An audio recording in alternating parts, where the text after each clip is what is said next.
Hello, hello!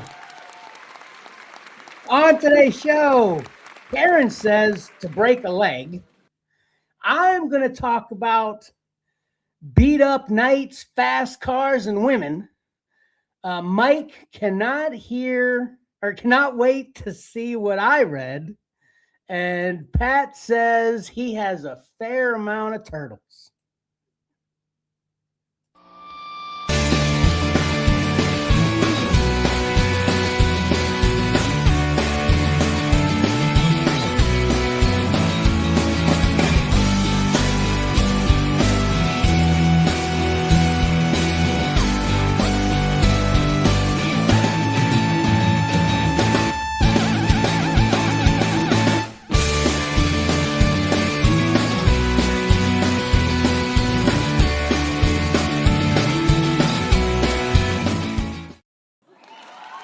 Welcome to your favorite live streaming whatnotting podcast, Comics and Collectibles in the Crawl Space by Exceller Comics.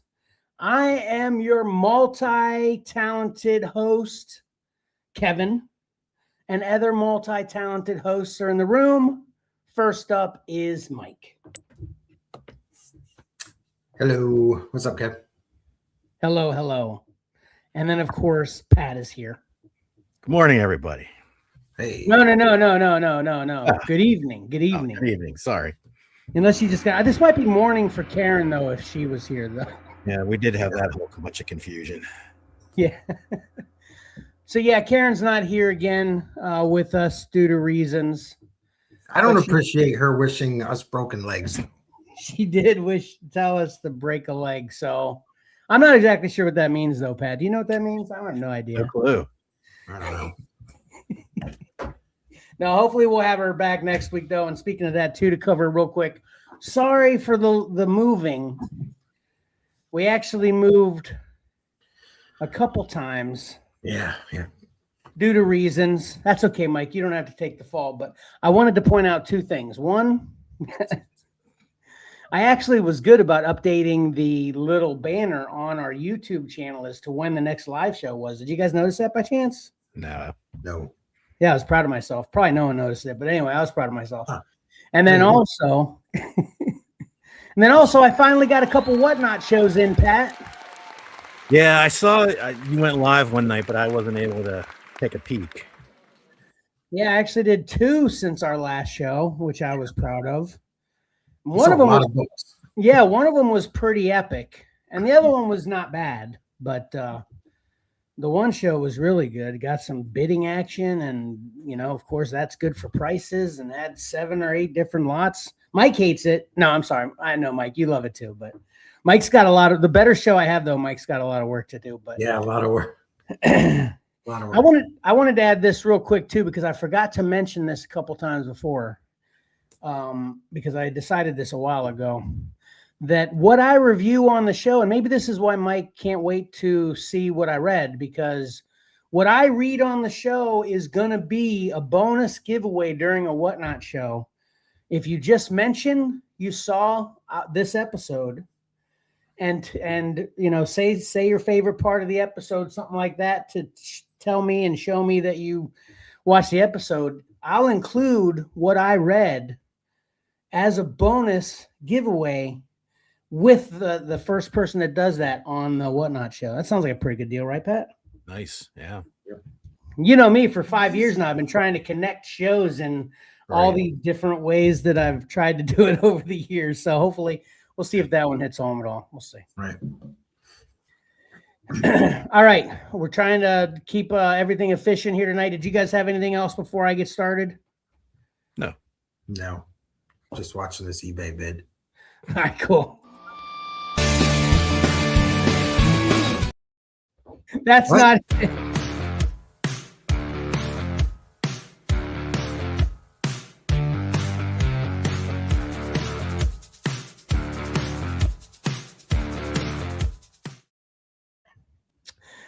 Sorry, so it is. When the feeling that rushed over me when you popped me back on the screen is the same thing as like when I'm in the bathroom and someone opens the door. I was like, "Oh, sorry, I didn't know you were in here." 'Cause I'm like, oh, all right, back on the air. Yeah. There you go. I'm sorry, I went into a fit there from the laughter. Man, we were mentioning in the pregame too. It's like every show we come back, it's like the first show ever every time. Except Pat, he's tight all the time. He's got his act together every time. Doesn't it seem that way, Pat? Mike, me and you are the ones that when things happen like that, it's always me and you, isn't it? Yeah. See their pants. That Pat's always like, well, wonder what crazy excuse they're gonna come up with this time. Right. Oh, finally, eBay. Sorry, it won't happen again. Okay. Actually, it will. It's gonna happen in like another 45 minutes. Continue. All right. All right, cool. Okay, I want my 10-minute timer to start now. Okay. So we're at 6 minutes. So anyway, I've got an honorable mention that I don't really want. I'm going to talk about a little bit, but really quickly. I watched Weapons. Have either one of you seen this? It's another one I want to get to. Same. It's one that I'm afraid to watch because it seems like everything that I've seen about it is kind of positive and all that, and I'm just like, sometimes it's just better that I can still think in my head that it's good, and I won't watch and be disappointed. You know, I don't know. That's an interesting thing. I've actually had those thoughts myself before, but I'm going to jump on this good bandwagon. This is I don't know if you remember the last show, but I was really on a things were good up until the end, and then all the shows kind of petered off at the end. Mm-hmm. This is the opposite. If you'd have asked me if I'd have bailed halfway through this movie, I'd be giving a totally different review. But the second half of it, the biggest thing I have to say about this is the first horror movie in years that really got me. For different reasons, I won't get into details or whatever, but I was totally surprised and taken aback in a positive way, in a horror positive way, you know what I mean? By the third act of this movie. It was really pretty special in my opinion, because I feel like I haven't seen a horror movie that's made me feel that way in a very long time. So check out Weapons. That's streaming free. I wrote all these down. Trying to be efficient like Pat. But he would have his phone open. This is streaming free on HBO Max. So check it out there. Definitely a good one in my opinion. Yeah, good. All right, another good one in my opinion is F1 the movie.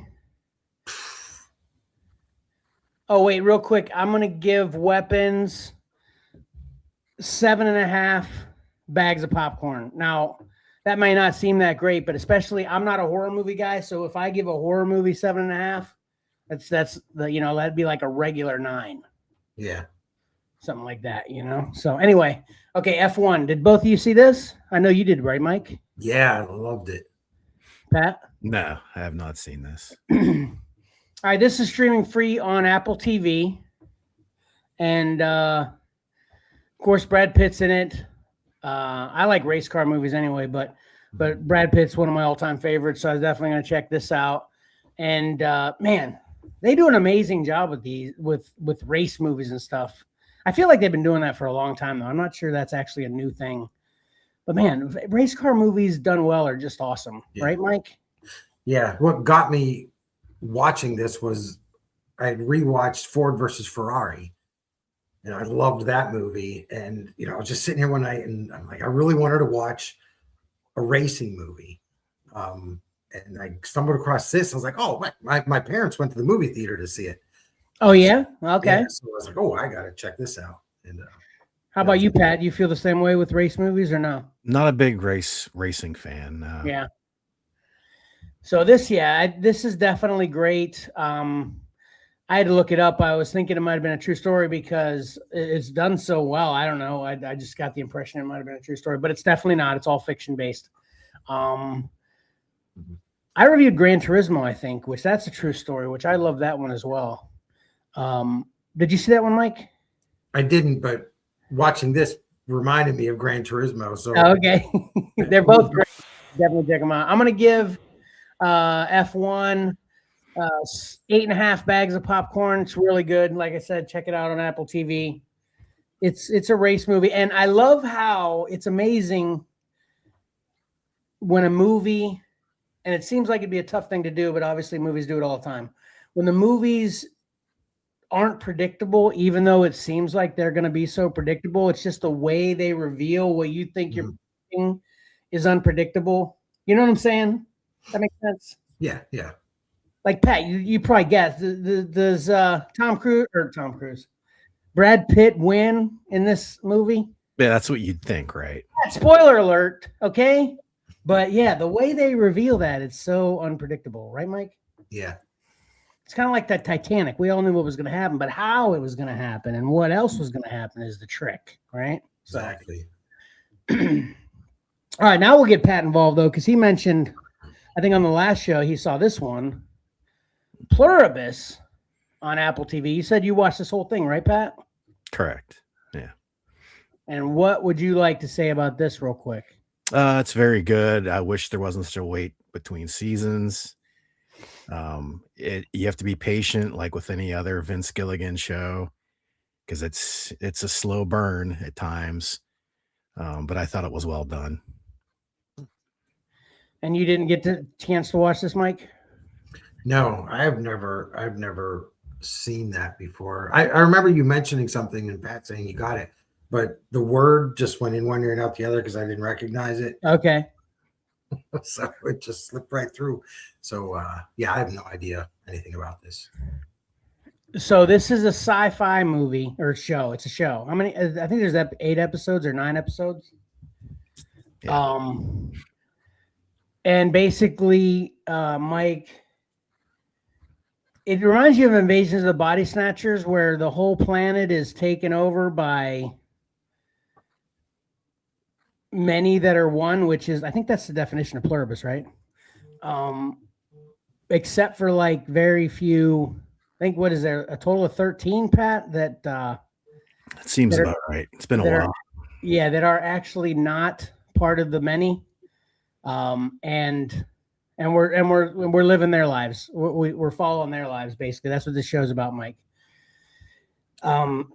This lady's from America. She's the only one in the U.S. that isn't one of the many, and then all the other ones are from other countries. So that's an interesting kind of concept and interaction of how that has to go down and how it works.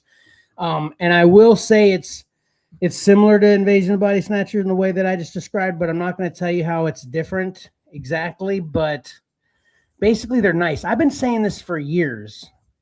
I think I might have even mentioned it to you at one point in time, Mike, that I always was wondering, when are they going to make a movie where aliens come and they help us? They're not about killing us and stuff. They're about being good to us. Yeah, like building pyramids for us and stuff. Yeah, right. Yeah, maybe right. That's a good. And the Panama Canal. Right. Yeah. So that's kind of where this kind of hits and swims around in as well, which makes it interesting. Mm-hmm. I'm going to give this my rating now, and then I'm going to say more about it. I'm going to give this 8 bags of popcorn. Okay? It's a good show. But man, I feel like this show could be almost a 10. But I'm not a producer or director or writer. But Pat, I hated this woman so much. I remember when that first came out. That was everyone's complaint that Carol is so unlikable. Exactly. She is the most unlikable character in the history of characters, in my opinion. I seriously, I mean, there might be ones that I don't like, because even like evil people that you don't like, it's like you like their evilness because they're doing their evilness well. But she's the protagonist, but I don't like her. You know, right? I mean, are we supposed to not like her? No, that's exactly that. I'm glad you asked it that way for me to say it again, but try to express it differently, I guess. Yeah, no, I don't know, Mike. I don't know. I guess you're supposed to like her, Pat? Question mark. Yeah, it may be part and parcel with the whole concept because of the aliens. You know, they might have done it on purpose. And you know what, they switched. Okay, I agree with that. That's why I keep talking out of both sides of my mouth, Mike. Right. That it's like, yeah, did they do it on purpose? You're not supposed to like him, but then it gives you the impression you're supposed to like her, but then she's still unlikable. It's weird. And I'll tell you where it really messed me up, Pat, to be specific about it. I think it was like episode 6 and 7 where she became a likable person. Right. Right. And you started to like her. Right. And then she's, but when she was a likable person, she was doing bad. She was, in my opinion, on the wrong side of the ethical question of this show. Right. But when she became a horrible person again, she became on the right. So when she's bad, she's morally good. But when she's good, she's morally bad. That's how I felt about her, which confuses it even more, Mike. Mike, am I totally confusing you now? I'll just have to watch it myself. Exactly. I wrote it down. We'll give it a shot. Good. Exactly. Like I said, I gave it 8 bags of popcorn. So, so check it out on Apple TV. Whatever. I would love to talk about it more. But anyway, I'm already over time by 20 seconds. So let's rush through A Knight of 7 Kingdoms, streaming free on HBO Max. This continues the lore of the 7 kingdoms of Game of Thrones and House of Dragons. All of that. Has either one of you seen or watched this at all? No. No, we're on episode 2 of Game of Thrones. Almost caught up. Oh, yeah. You've only got 10 seasons to go to catch up. I know there's only 8 in Game of Thrones, but then there's 2 House of Dragons. So you got to, if you want to watch it in the correct sequence of when it was released order. Yeah. Because again, this one takes place 1,000 years. No. Yeah, I think it might take place like a few hundred years before Game of Thrones, but a few hundred years after House of Dragons, because I do believe, and I hope I'm not incorrect, correct me if I'm wrong, chat in the comments, that dragons are not a part of the 7 kingdoms at this story's point in time. We're basically just following literally one knight, that guy, and his little squire buddy, which is also on the poster there. I don't know anybody's name in this. I think there might have been one character that I've seen that actor before. Everybody else in this is new as far as I'm concerned. And it's literally just, it's like A Knight's Tale. What was that? What's Joker's name again, Pat? Heath Ledger. Yeah, Heath Ledger. Heath Ledger's A Knight's Tale. Yeah. It's really similar to A Knight's Tale, like extremely similar. Like this knight is a squire right before the show starts, and then he has newly become a knight due to reasons right before the show starts. And we follow the adventure of a new knight, and they call him a hedge knight. Like these kinds of knights are so common, they're like hedge bushes. They're like everywhere, right? So it's kind of derogatory to call him a hedge knight. So he's a hedge knight and trying to be successful in a world that doesn't respect hedge knights, even though he's a knight. And it's very complicated because he gets involved with Targaryens, which if you're not, again, familiar with Game of Thrones, they're the dragon people. They're really pale with white hair. You know, they can talk to dragons and control dragons and stuff. But like I said, there's no dragons in this one so far, at least. The only complaint I have for this is that I think this is 6 episodes, and the first season's already over. So I thought, why did you, and where they ended, I'm like, why ended? I kind of got why they ended exactly where they did in the story, but I felt like they could have ended it somewhere else, which would have been just as exciting, but with more info. You know, that's the only disappointment I honestly have with this, is that it's so short. And you know how it is. You got to wait another year at least, maybe more, before you get another season, you know? Yeah. Unless it's 6 episodes, a break, and then a few more to finish out season 1. I don't know. No, it said they called it the season 1 finale. Yeah. Yeah. But I guess I won't be watching it. Well, it's easier to watch. Actually, you should have the opposite mentality. It's easier to watch because it's only 6 episodes. I do have some Game of Thrones Blu-ray discs for sale if anybody wants them. I'm not. I'll take them. I don't have a set of that yet. I'll trade your buy them off your order. But anyway, A Knight of 7 Kingdoms. I'm going to give that 7.5 bags of popcorn. It's definitely good. Not great yet, and I feel like it could have gotten great if it would have been more episodes. But man, he spends this whole season battered and bruised too, for different reasons as well. But I think you'd really like this, Mike. Pat, I don't know if I'm as in tune to your viewing likings to guarantee whether you'd like this or not, though, Pat. I'd love for you to watch it and hear your opinion on it, hopefully someday. But Mike, I definitely think you'd like this. It's fairly basic but exciting, kind of medieval knight kind of stuff, So yeah, good moral, story, all that good stuff. So Is House of the Dragon done? no, I think a new season's coming soon. Okay. Yeah. All right. So yeah. Anyway, check out A Knight of 7 Kingdoms. Oh, and that's another crazy thing. This is a little bit of a spoiler that I will. I'll give you. I'll say it's a spoiler. Give you a few seconds to step out. for this. Yeah. Oh, okay, I'll take the spoiler. Yeah. There's not only 7 kingdoms, which was totally confusing to me. They actually changed it, at the end of the episode, how they kind of fade to black with it saying A Knight of the 7 Kingdoms. They actually changed it to 8, A Knight of the 8 Kingdoms, because at the end of the show, this is actually the very last thing that happens before the season ends. The little kid who's really, really smart, and there's something else to him that I won't reveal, but he's really, really smart. He corrects him. He's like, there's actually 8 kingdoms. He's like, what are you talking about? Everybody knows there's 7 kingdoms. And when he said that, I'm thinking, yeah, everybody knows that. And then the kid lists the 8 kingdoms, which it's not even like there was a kingdom reveal and there was 8 all along that we didn't know about. But when he said the 8, I'm like, yeah, I'm totally aware of that. But no one like out loud counted them, I guess. It's so weird. It's so weird. It was funny though. It was a funny moment. It was a funny way to end it, but sad it's over. So yeah. All right, Mike, you're up. Yep, batter up. I've got nothing to say about what you're saying because what you said was what about I'm getting ready to say next. So in your teaser. What about it?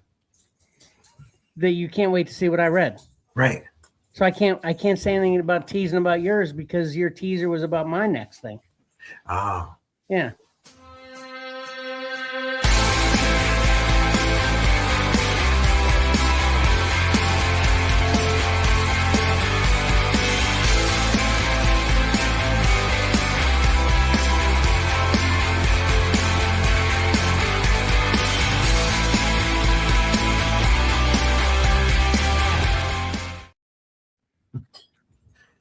All right. It was it's a bit of a slow week for books for me to be. How do I want to put this? There wasn't really a whole lot I found interesting coming out this week that I haven't already maybe talked about. So, but there's still a few cool things. First off, we're all fans of cool. movies, especially for expensive books that we don't want to spend a lot of money for. We've got Detective Comics 475 facsimile, written by Steve Englehart, art by Marshall Rogers, and Terry Austin is the inker. And this is the first appearance of the Joker fish. It's the popular Joker fish story. This part 1's called Laughing Fish, and I lost all my notes. Part 2 is called Sign of the Joker. Sorry. Anyway, it's better just to go ahead and pick this up if you can get the regular original for around $60 and up, or you can just go ahead and get this one. I don't know anything about the Joker fish, Mike. You've never seen the Joker fish? Well, he's holding them right there, but you've never seen the Joker fish? Hold on, let me make my screen big. Huh? No, I don't think I ever have. If Yeah, I did, I this, forgot. this is 1977 is when this came out.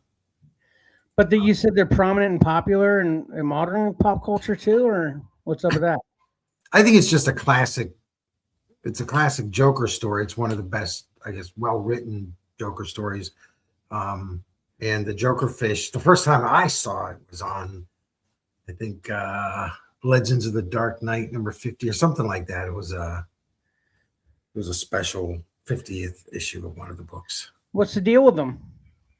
I haven't read this. I don't know. It's too expensive. That's why I'm going to get this. No. In general, do you know what the deal is with the Joker fish? No, I've seen them and I know that they're kind of Thing, huh? like a popular story, but I haven't read it.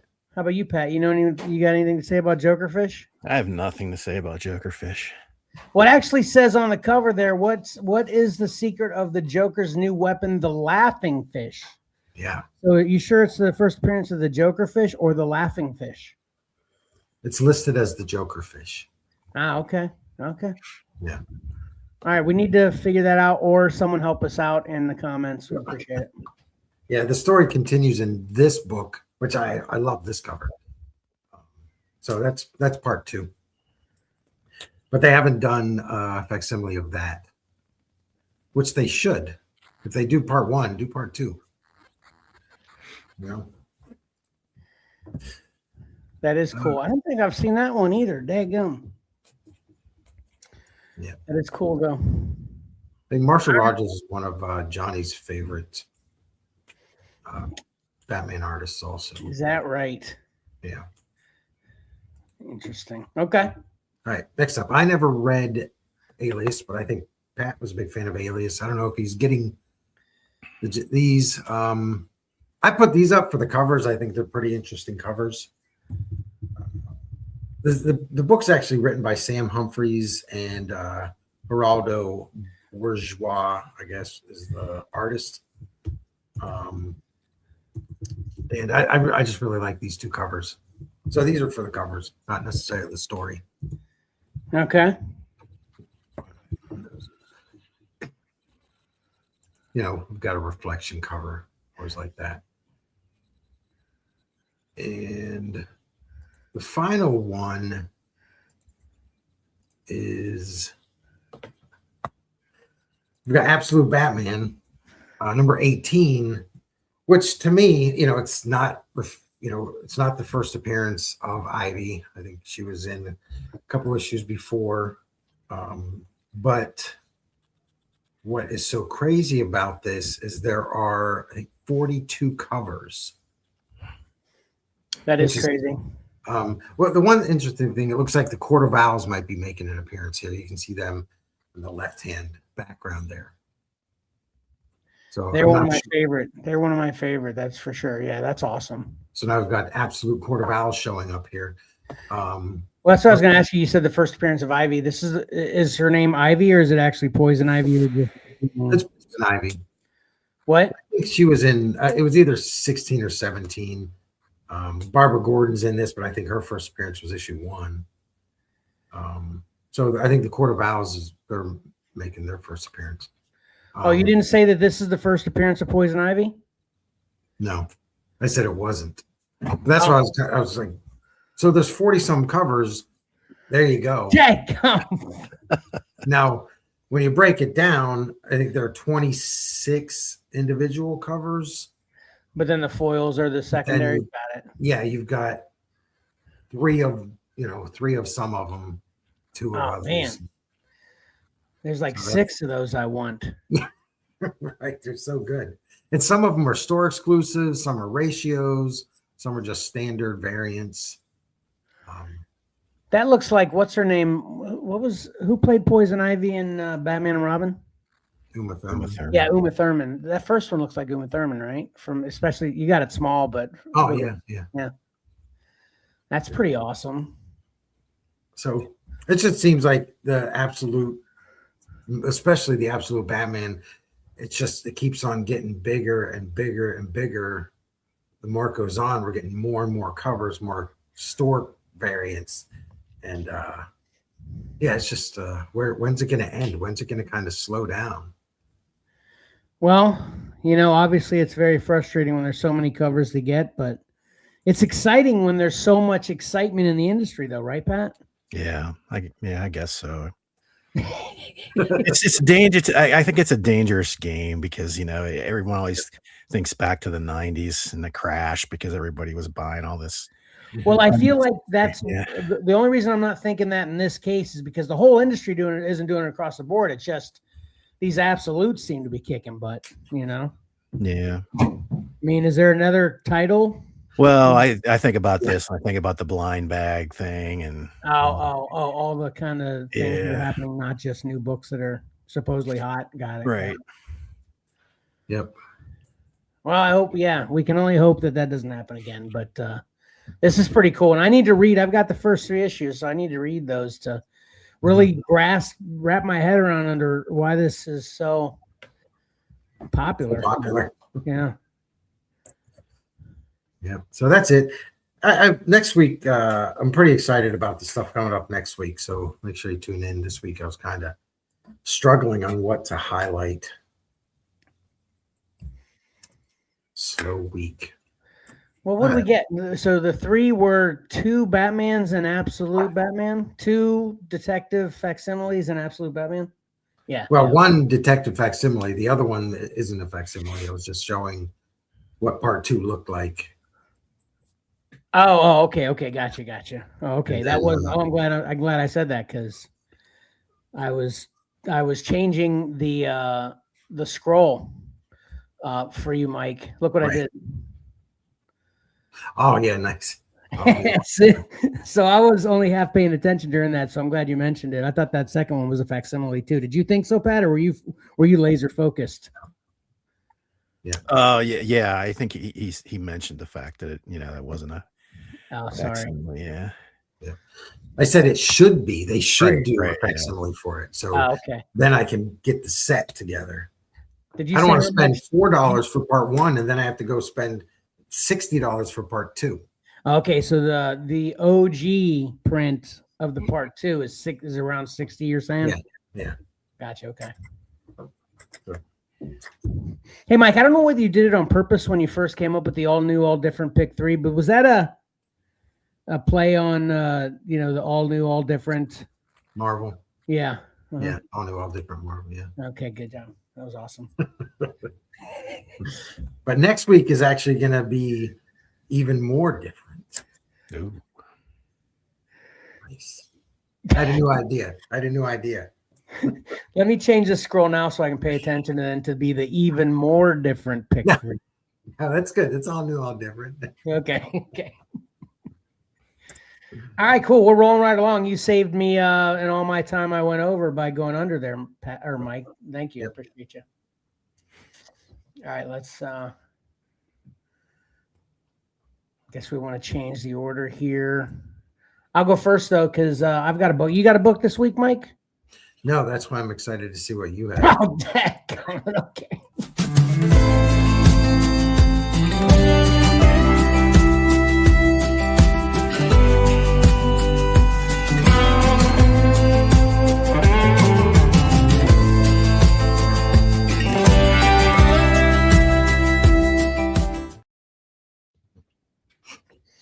All right, mine is kind of exciting.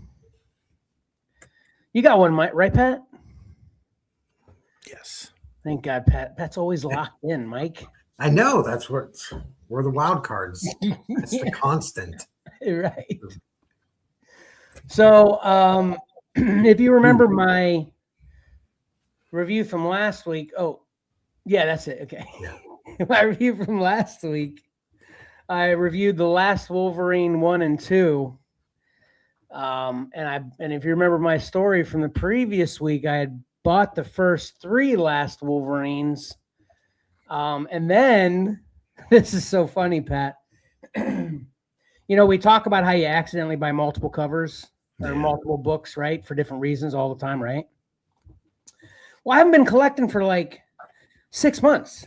Like literally the books I bought in Ohio were the first books I bought in maybe not 6, at least 4 months, right? But sure enough, I had this in my collection already. So I have 2 copies. Thank God they're different covers, though, of The Last Wolverine #3. Which, guess what else, Mike? What?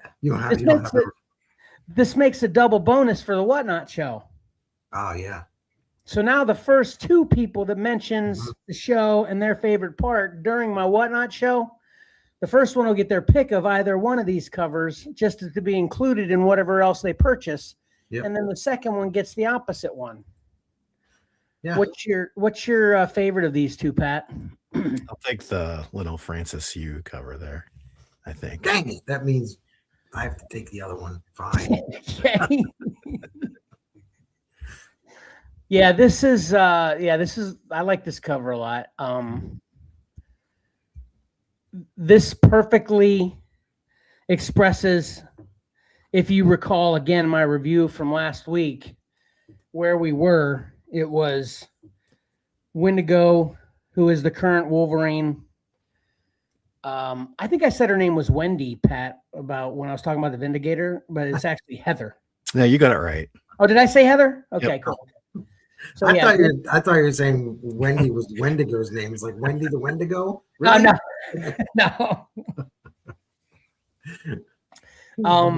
But yeah, then the Vindicator, which is Heather, which is Wolverine's wife. And then, of course, Nightcrawler. And then the OG Wolverine there, which I don't know whether it explains it in some other issue of Age of Revelation, but I don't know why he's wearing that. That's actually a mask. I thought when I read issue 1 and 2 that was like part of his face being fried off, and we were looking at his adamantium skull. You know? Yeah. Did you guys think that when you saw it? Yeah. Yeah. Yeah, that's a mask. So spoiler, in my review here. So they actually do save him, sort of, and he actually just he pops it off like a mask. And he's just looking normal again. So I'm like, wait, why are you wearing that then? And like I said, it might have explained it in some other part of Age of Revelation I missed. Yeah, what kind of disguise does he need? He's like snicked. Everybody knows who you are now. You just pop the balls out of your hands. Right. Get rid of the mask. He ain't fooling nobody. Right, yeah. Hey, clip that.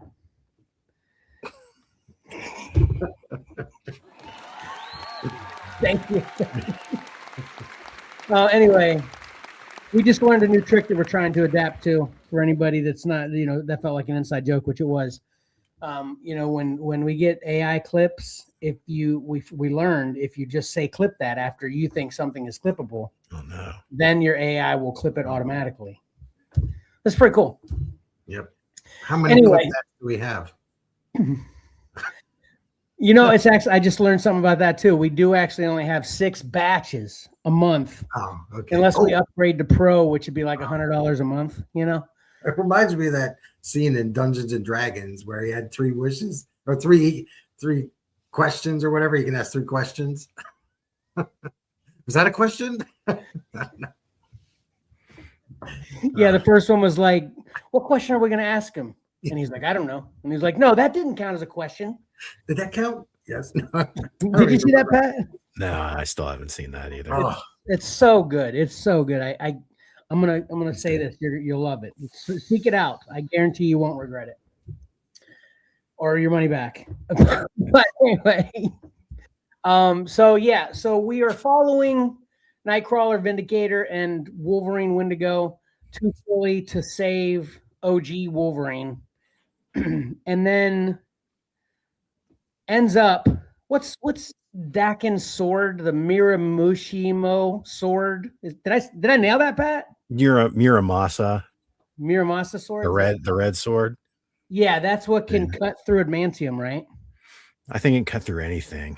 Right. Okay. So including adamantium.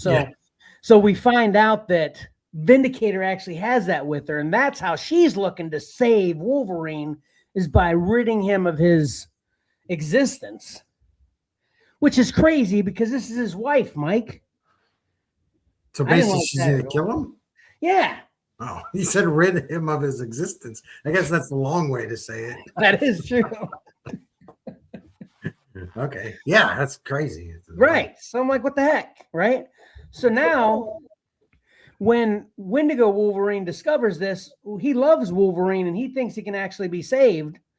So now, so through a quarter of the book, we've got Wolverine, Wendigo Wolverine, and Nightcrawler fighting Vindicator before they even find the real Wolverine. And then she's overwhelmed by, you know, I told you there's the mutant bomb that went off in the United States, and that's where they are now. So there's a bunch of mutants everywhere. So it's kind of like a horde moment where a bunch of them are coming and they attack Vindicator right as Wolverine shows up. So now Wendigo and Nightcrawler have to fight Wolverine. And it's very complex battle, which is actually done pretty well. I liked it a lot. But spoiler alert, if you want to check out, everybody's dead, and Wolverine's left arm is cut off at the end of this issue. Isn't that crazy? Well, let me restate that. They give you the impression that Wendigo, Nightcrawler, and Vindicator are all dead, and Wolverine's left arm is completely lopped off at the end of this issue. Well, Rick Allen. So now I need to go get Last Wolverine #4. The heck? When you ended up with 2 copies of #3, did you think you had 3 and 4? Mike, you're a genius, because I might have 4. That's true. I don't. I accidentally stumbled across the Last Wolverine #3, but I didn't look completely through where I found the 3. So there might be a 4 there. You might be right, Mike. But I don't actually know that yet. I hope that's the case, though. So anyway, the Last Wolverine #3, I liked it. I think it's a definite get it. If you're a Wolverine fan, it's a must-have. I wasn't caring for the arc that Wolverine took through the first 3 issues, but by the end of issue 4, he is left armless, but he's back to the normal Wolverine we all know and love. Issue 3. Oh, did I say yeah? By the end of issue 3. sorry, yeah. Clip that. Right. Thank you, Mike. By the end of issue 3, he's back. It's easy. You just remember that you need issue 4 arm. Ha! Nice, Pat. Clip that it. was funny, Mike. Dadgummit. Where's it at? Oh, perfect.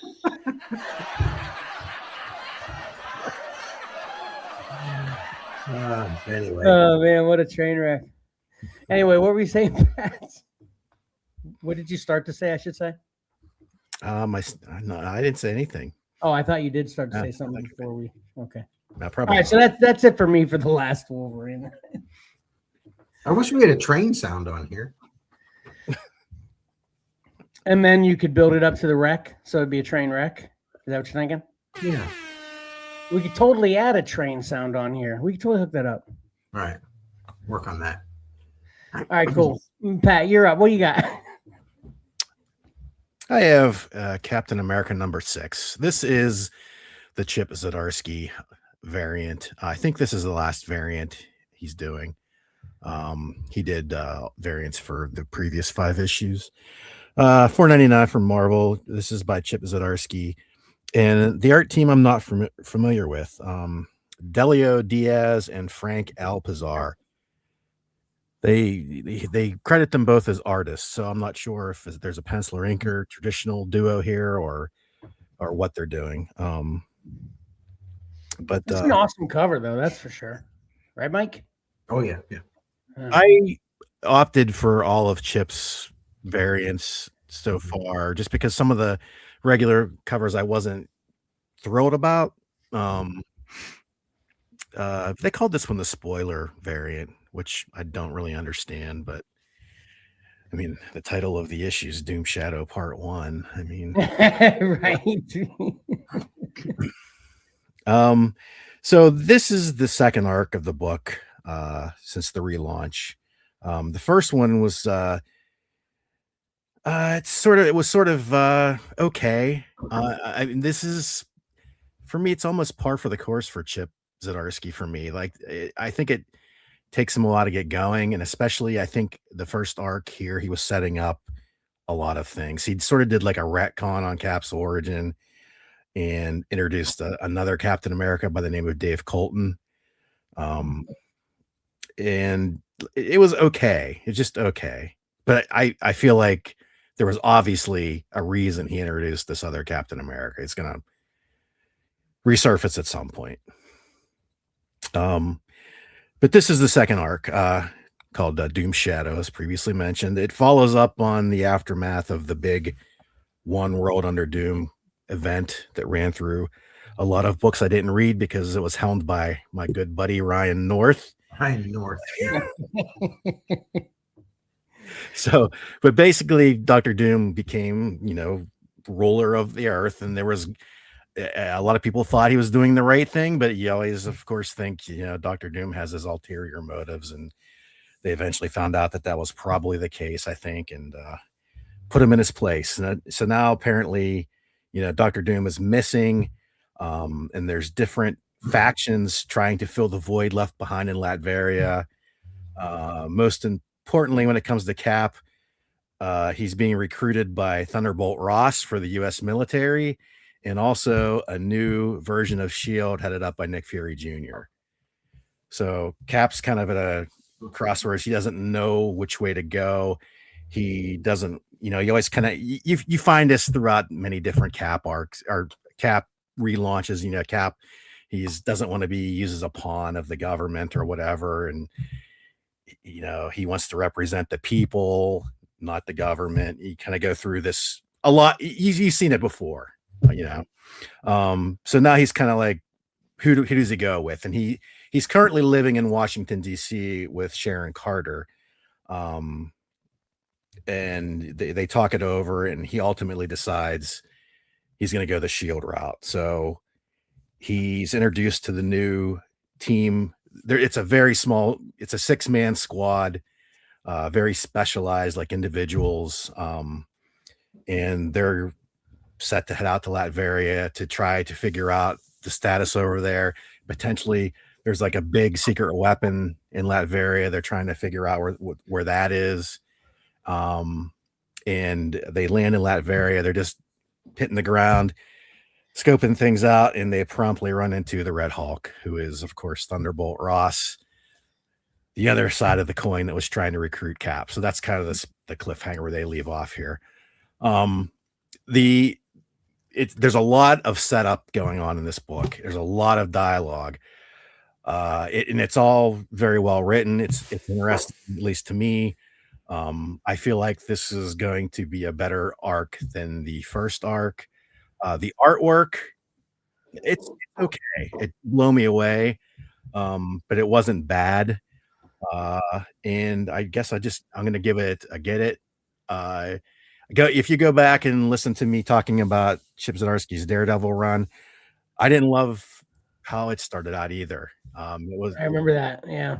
There was some stuff in there. It's like, this seems like we've been down this road before. It seems kind of forced or corny, but it ended up, you just had to stick with it because he was setting up a ton of things to pay off in the end, and it all gelled together really well. So apparently, they've drafted Chip Zdarsky. He's like one of the big Marvel brain trusts now. Personally, I'm happy with that because I feel like he knows what he's doing when it comes to the Marvel characters, and I think he'll have a plan. I think he plans far in advance, and he relies on a lot of setup work, but it usually pays off as far as I'm concerned. And for this Cap arc, it's off to a good start, and I'm going to give it a get it. Yeah, Marvel just needs to be patient to allow things to work out. Because they weren't with Hickman, though, right? With X-Men, didn't they kind of force him to? They wanted to. That's why I always surmise it seemed like he had a plan for the X-Men. Yeah. And it was going to be A, B, C, D, and Marvel said, give us an E, F, G, H, I, J, K, L, M, N, O, P, Q, R, S.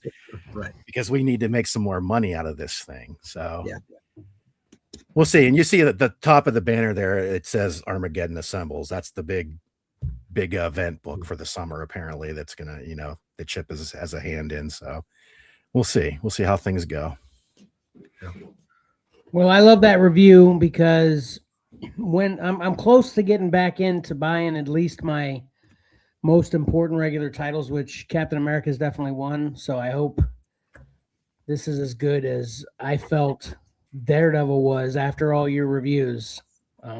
That's exciting to hear, right, Mike? Oh yeah, sorry. I had variant covers too, because even though I bought this one, I felt that this sort of gave you an idea. There's the new Shield team, and I think that's Red Hulk in the background. That's in the Shield there. You can see Red Widow as part of this team, so Cap's very wary of her. And he's got a couple other these other 3 mercenaries along with Nick Fury Jr. And there's also a Lionel Francis Yu cover as well. I pulled that one too. So you can see they kind of have a uniform going on there, just different colors. So that's cool. Yeah. I like the cover that you grabbed. Yeah. I haven't looked at his. You're saying he's got a variant going. Are they all similar in layout and stuff like that? No, I wouldn't say so. They're very, graphically oriented with sort of what Chip does, but that, like I said, I think this is the last one he actually did. Yeah. Well, I think I liked them all. So I don't think. Yeah, I don't know if you got the weird thing about the reboot, the sort of the retcon of Cap is, I don't know if you guys have heard about this, but it's weird, because you always have the Marvel timeline thing. It seems weird that the Cap came back, in the 60s, because that's such a long period of time. So he decided to bring him back like right around the time of the Gulf War. So it's so strange, because that's where the other Cap comes in, because they wanted a new Captain America to fight in the Gulf, and they created this Dave Colton Captain America. So they're bringing Cap back in that time period. It's kind of weird. I don't know if it works, but it's one of those Marvel time things that kind of just you have to see. I mean, they probably won't reference it much now because they've caught up and they're in the present again with this storyline, but they sort of needed a pinpoint to bring this other Dave Colton Captain America in, which like I said, I think he'll play a part in the future coming up. So is he one of the characters that was on the other cover? No. Oh, okay. We kind of don't know where he's at right now. I mean, obviously he hasn't been in any books. It's also, you get into the continuity thing there, because if he came back in the Desert Storm era, where's he been all this time? Right. I think they're waiting to drop the other shoe. He'll be some kind of an impact player coming up in the present day storyline. Yeah, because even that was a while ago. Yeah. Exactly. All right, cool. Awesome. Yeah.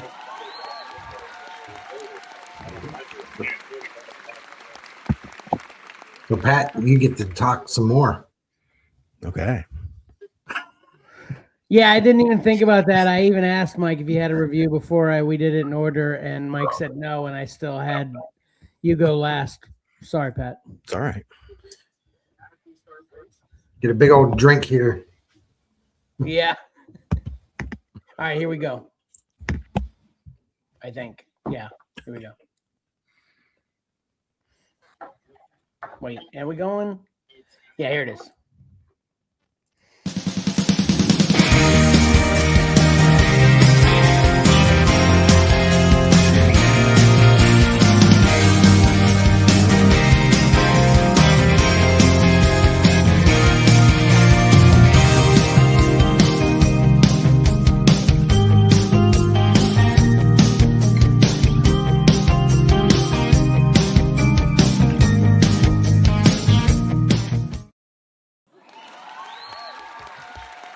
need to delete some of these videos. That's why I had a hard time finding which one, Mike, because there's got so many in here. Oh, I know.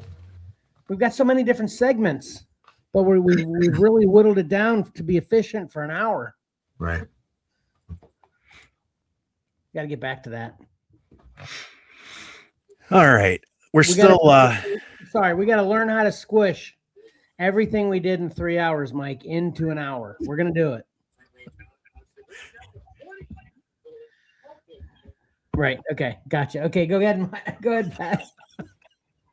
All right. I'm ready to squish. We're still in Toy Fair time here. We'll do a little bit more Toy Fair to wrap things up. Yeah, Toy Fair. Yeah, it's come and gone. This actually, this dropped before Toy Fair. I don't think they were displaying at Toy Fair, and that's this company called Factory Entertainment. They're doing 1970 Battlestar Galactica action figures and vehicles in the 3 3/4 inch scale. I don't want you to think I'm cheating on you, Pat, but I actually saw this in a reel. Someone else was doing a Toy Fair as well, covering Toy Fair, and yeah, man, these are awesome. They are very well done. There's a little bit of weirdness going on with how you buy these and what the pricing is, because like they did, here's wave 1, and apparently on Factory Entertainment's website, you have to buy them as a set. Okay. A 5-figure set. And that's going to run you a pricey $150. Jeez. Yeah. And keep in mind, these are 3 3/4 inch figures, not 6-inch figures. Oh, wow. Yeah. That makes it even more. Yeah. So that's $30 a piece. Yeah. Yeah. The weird thing is I've seen different configurations. I've seen the set of 4, the 2 Cylons, everybody here except Boomer in the middle there. And I think it's like 140 at Big Bad Toy Store. But the weirdness continues because, let's just jump to it.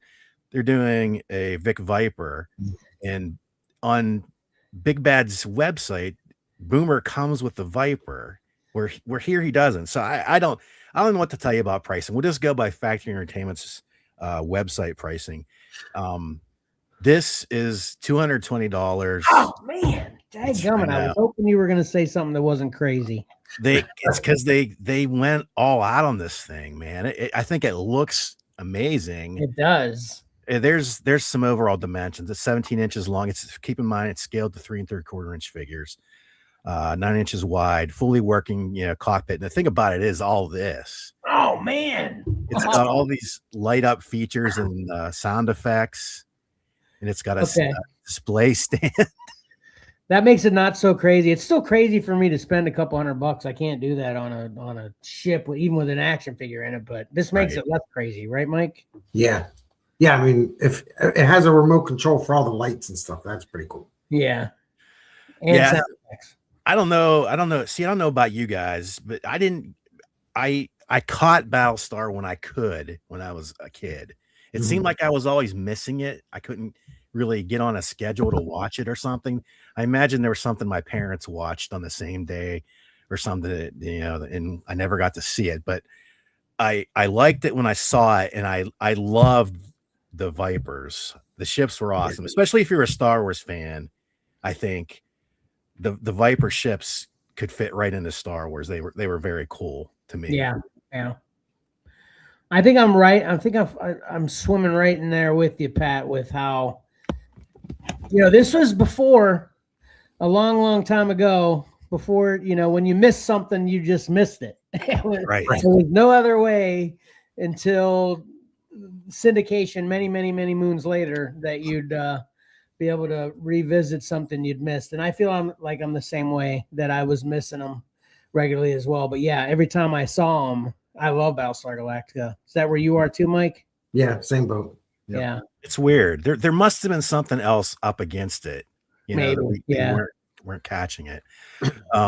All the figures are individually boxed, even though you have to buy them as a set. Maybe they will be available somewhere to buy individually. I have no idea. But there you see Starbuck. Like I said, The figures are Starbuck, Boomer, Apollo, and a silver and a gold Cylon.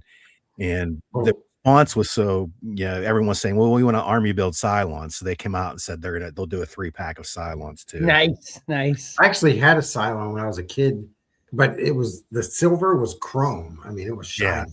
Yeah. It was really cool.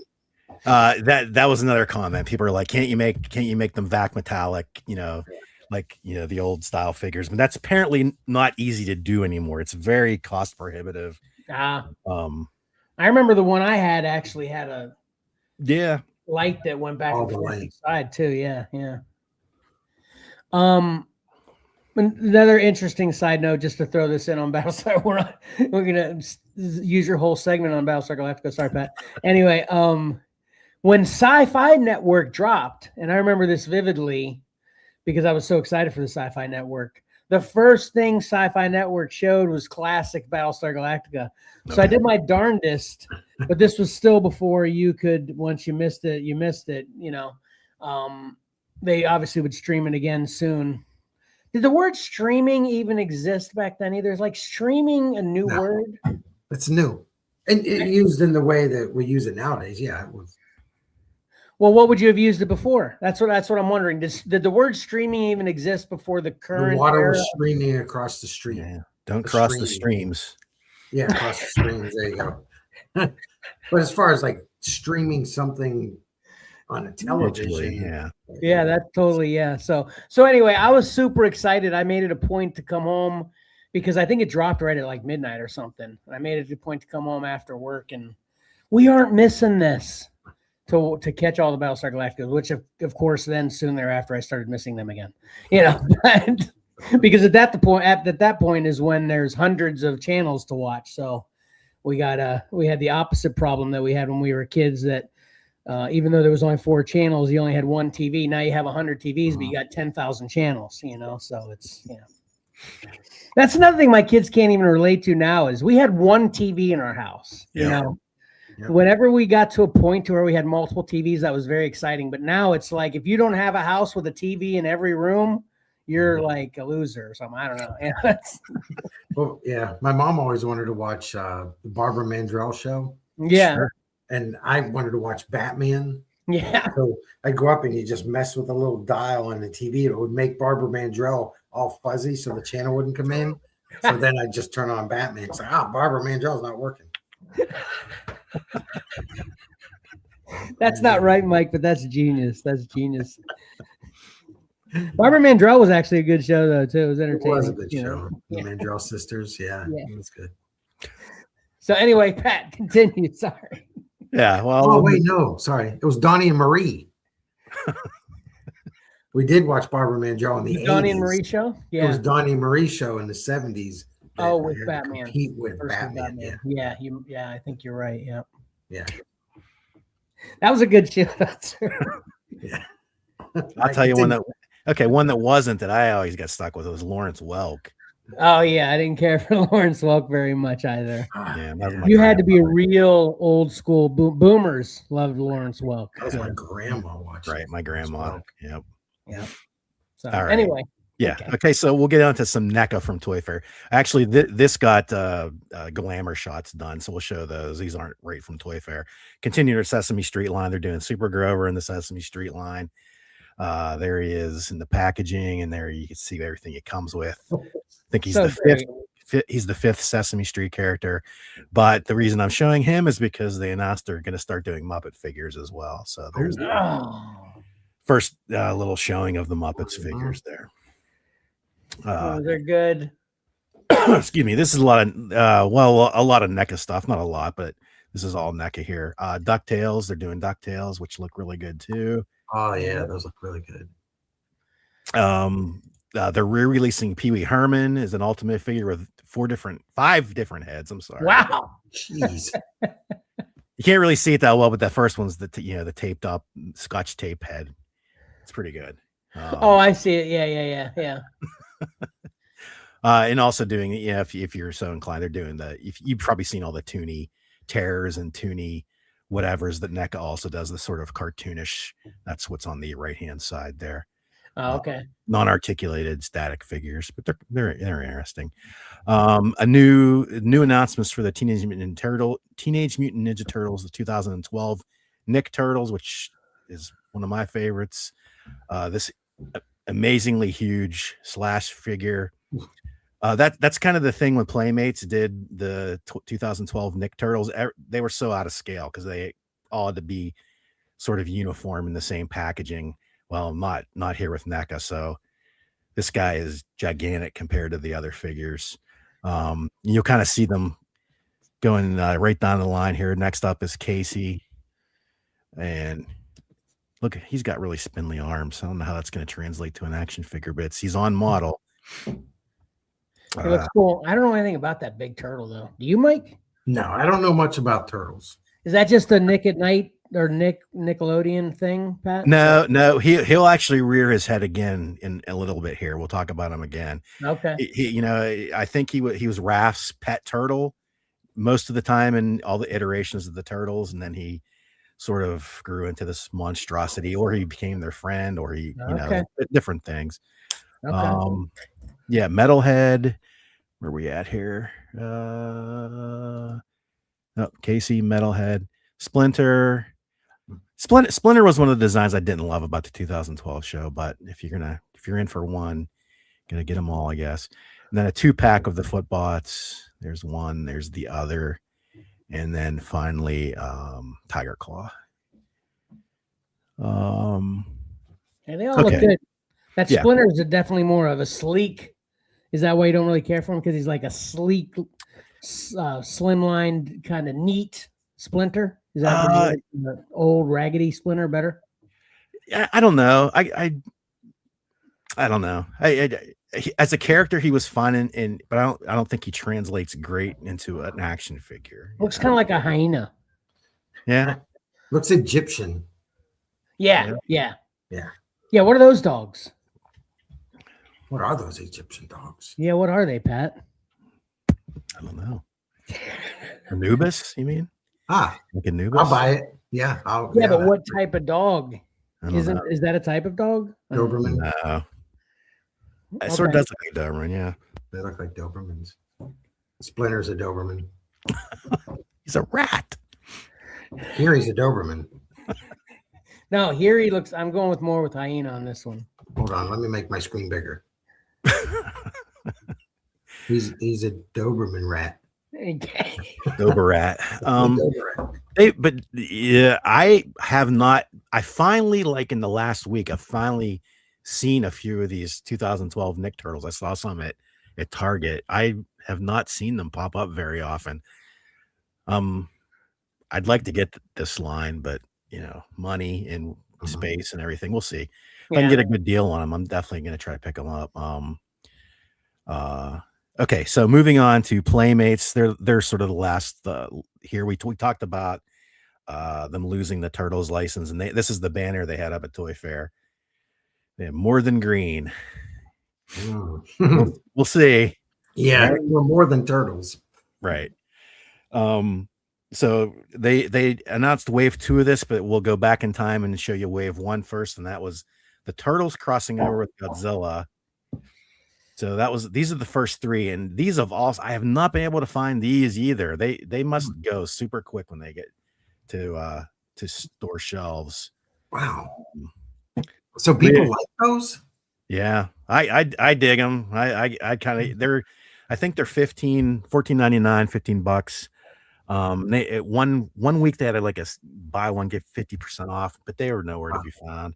So this is Mothra and Raiden, right? Or no? It's Leo. Leo as Godzilla, Michelangelo as King Ghidorah, and Mikey as Rodan.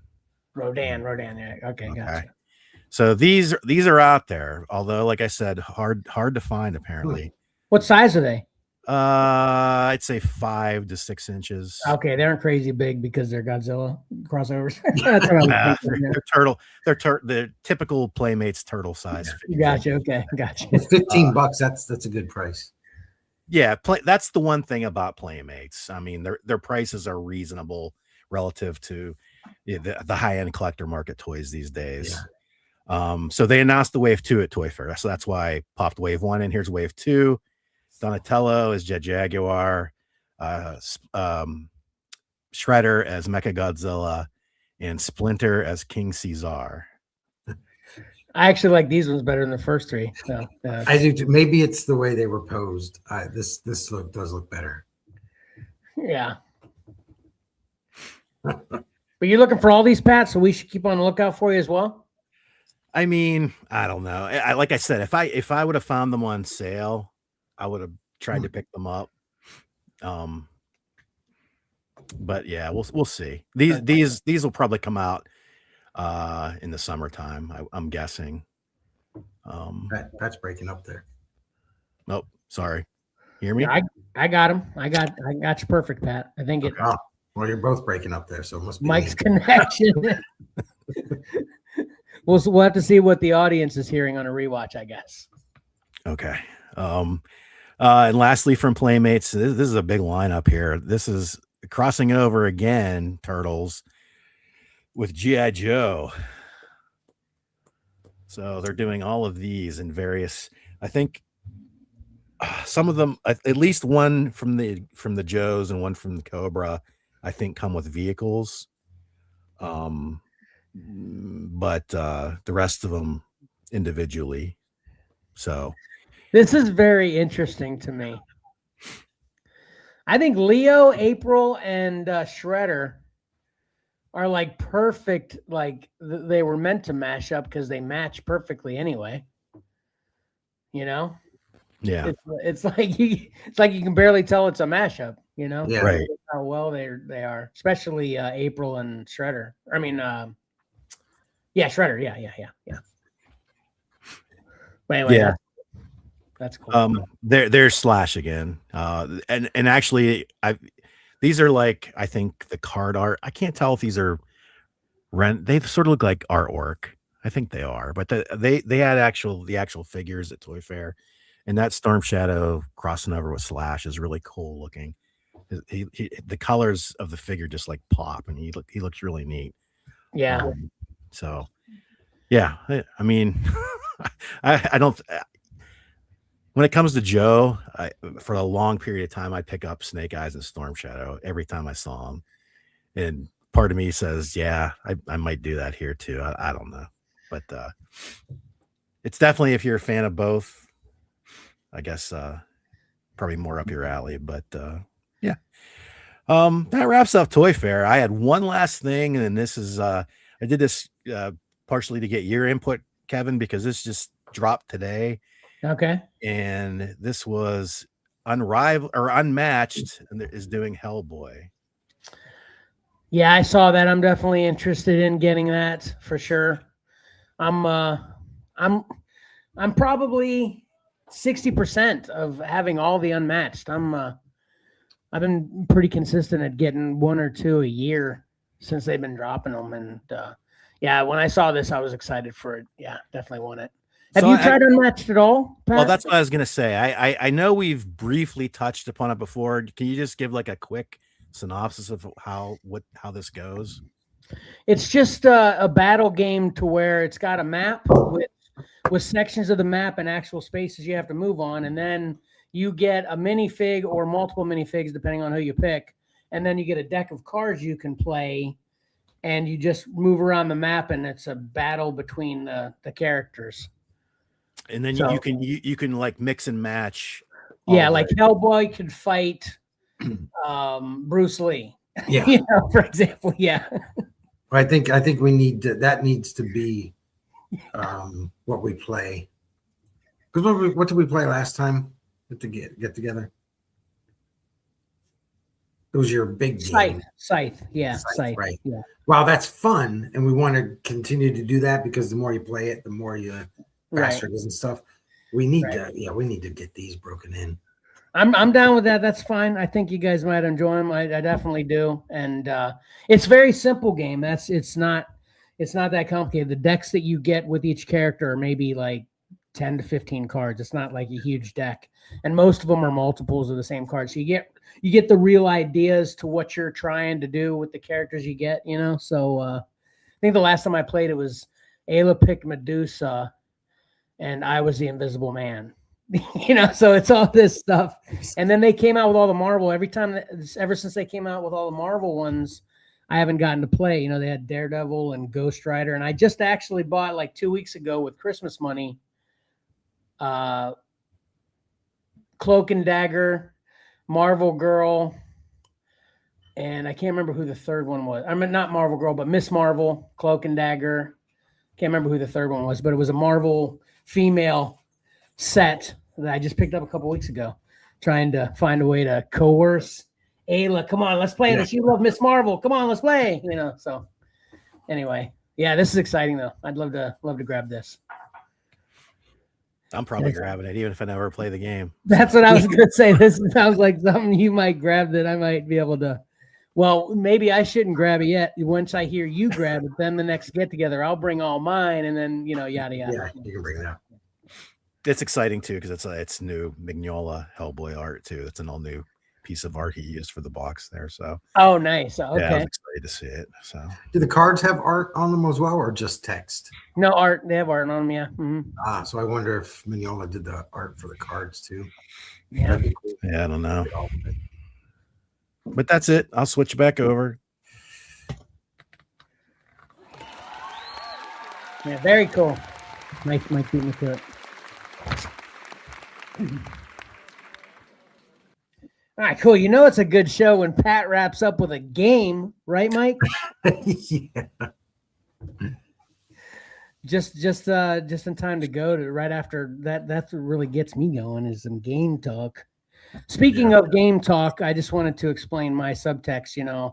I've been playing Marvel Rivals and Overwatch, and then I've recently repicked up Marvel Snap. So put pretty good Snapper, which is a mobile game, which is just cards, which is very fun. So if you haven't checked out Marvel Snap, download that and check it out as soon as you can. Yeah. It's a lot of fun. So. I played it all the way when we went to Disney. From here to Florida, I played on my phone. Did you play Marvel Snap? Yeah, that's the one with the cards where you did the matchups and stuff. Yeah. That's awesome. You ever played that, Pat? Oh yeah, I played it for a while there until it got to be like people would chain together 50,000 moves, and I was like, right. Yeah, that's kind of where it is now. I think I have like 2,000 cards. I actually tried to get Max into playing it with me, but he's frustrated because he only has like 75 cards, and I have 2,000 cards, but I only have 250 different cards. There's a bunch of variants of every card, So I don't know how much. I don't know if Max is ever going to play with me again because he got frustrated because my cards are doing the 13 string combos like Pat's talking about, and he's doing the basic stuff. So frustrating. So. All right, cool. We didn't do too bad though. So let's wrap this up now. Unless Pat, did you have anything else? Nope, that's it. Mike. Nope, all done.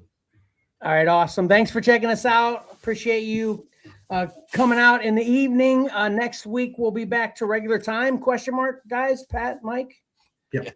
Saturday morning. We'll see you then. Also, before then, I'll have a Whatnot show this coming Friday. Go ahead and check that out too. And until then, don't forget, appreciating great art is awesome. But reading a great story is also a lot of fun. So why not pick up a comic book and do both? Exceller out.